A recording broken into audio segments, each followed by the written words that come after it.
안녕하세요. 날쌘고래입니다. 지금부터 캡틴 손흥민이 출전한 프리미어리그 25라운드 토트넘 대 울버햄튼 경기의 내용과 결과를 실감나게 전해드리도록 하겠습니다. 끝까지 시청 부탁드립니다. 역사적인 코리안 더비가 또 열리게 되었습니다. 양팀의 에이스가 한국인인 경기.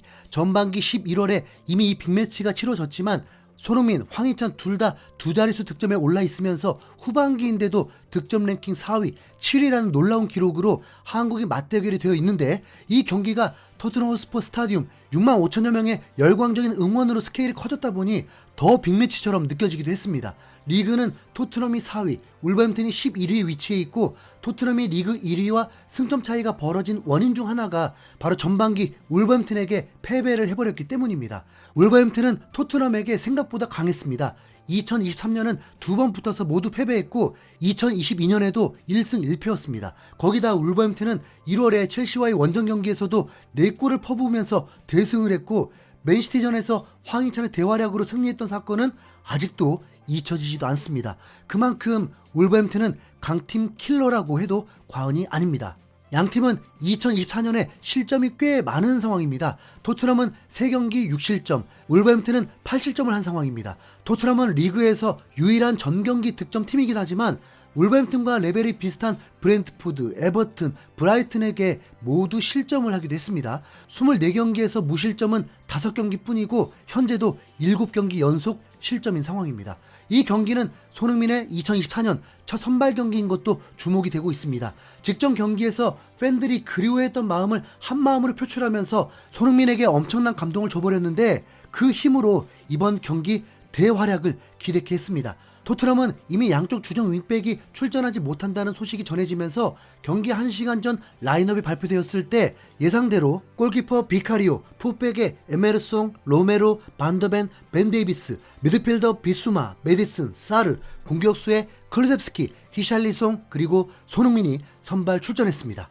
울버햄튼은 붉은색 유니폼을 착용했고 황희찬도 선발 출전했습니다. 손흥민은 경기 시작 30초 만에 날카로운 패스로 히샬리송의 슈팅으로 이어지는 패스를 통해서 곧바로 코너킥을 얻어냈습니다. 전반 3분에도 세컨볼을 넘겨받아서 예리한 크로스를 올리면서 손흥민의 감각이 날카롭다는 걸 보여줬고요. 분명 이번 경기에 뭔가 해낼 것만 같은 느낌이었습니다. 그러나 의외로 기회는 황희찬에게 먼저 왔는데 전반 5분 사라비아의 중거리 슈팅을 비카리오가 잡지 못하고 튕겨냈는데 바로 앞에 황희찬이 있었죠. 가볍게 밀어넣으면 그대로 들어가는 상황이었는데 예상치 못한 상황에 힘이 들어갔는지 골대 위쪽으로 크게 벗어나고 말았습니다. 오늘의 관건은 주전 풀백이 모두 결장한 토트넘에서 벤 데이비스와 에메르송이 얼마나 해주느냐가 중요했는데요. 확실히 뭔가 에메르송 쪽에서의 빌드업이 뭔가 좀 삐걱거리는 느낌이 있긴 했습니다. 하지만 왼쪽의 라인의 벤 데이비스와 손흥민은 꽤나 잘 맞는 모습이었는데 전반 13분 흘러나온 세컨볼을 벤 데이비스가 중거리 슛으로 연결하기도 했습니다. 쯤에는 울버햄튼 쪽에서 중거리 슛을 때려봤지만 비카리오가 쉽게 잡아냈습니다. 양팀 모두 패스 성공률이 90%가 안 됐는데 다행히 점유율은 토트넘이 60% 이상 가져가면서 그래도 더 높았습니다. 하지만 전반 15분까지 슈팅은 울버햄튼이 4개로 토트넘의 2배였고 그중에 유효 슈팅이 3개나 돼서 매우 위협적이었죠. 그러다 전반 17분쯤 울버햄튼의 르미나가 충돌 과정에서 머리를 부딪히면서 잠시 메디컬 체크를 하는 일이 있었습니다. 2, 3분쯤 간단한 체크 이후 경기가 재개됐는데 보통 이럴 때가 무슨 일이 생길 타이밍인데요. 울버햄튼도 그 조짐을 느꼈는지 전반 20분부터 아예 5백을 가동하면서 매우 수비적으로 내려앉았습니다. 바로 이 타이밍 전반 20분에 손흥민이 클루셉스키 쪽으로 채찍 같은 크로스를 또 한 번 찔러줬는데 아쉽게 연결은 안 됐습니다. 오히려 이후 울버햄튼의 역습으로 이어지면서 다시 한번 황희찬에게 기회가 오는 듯 했지만 반도벤과의 어깨 싸움에서 밀려버렸죠. 그러다 전반 25분 페널티 박스 오른쪽에서 사르가 파울을 당하면서 프리킥을 얻어냈습니다. 토트넘에게 있어서 가장 좋은 찬스가 찾아온 건데 키커로 메디슨이 나섰습니다. 하지만 상대 센터백에게 가볍게 막혔고 이어서 사르의 중거리 슈팅도 빗맞으면서 왼쪽 코너킥 기회로 이어졌습니다. 그러나 센터백이 3명인 울버햄튼을 상대로는 공중볼 다툼은 힘겨워 보였고 세컨볼이 손흥민에게 이어지면서 순간 돌파가 나왔죠. 재차 3번째 공격으로 이어졌지만 서로 넘어지면서 우당탕탕 하다가 상황이 종료됐습니다. 경기장이 미끄러운지 양팀 선수들이 번갈아 중심을 잃고 넘어지면서 뭔가 좀 웃기기도 했습니다. 그리고 황희찬의 주특기 접기가 한번 나오면서 반더벤에게 복수를 해주기도 했습니다.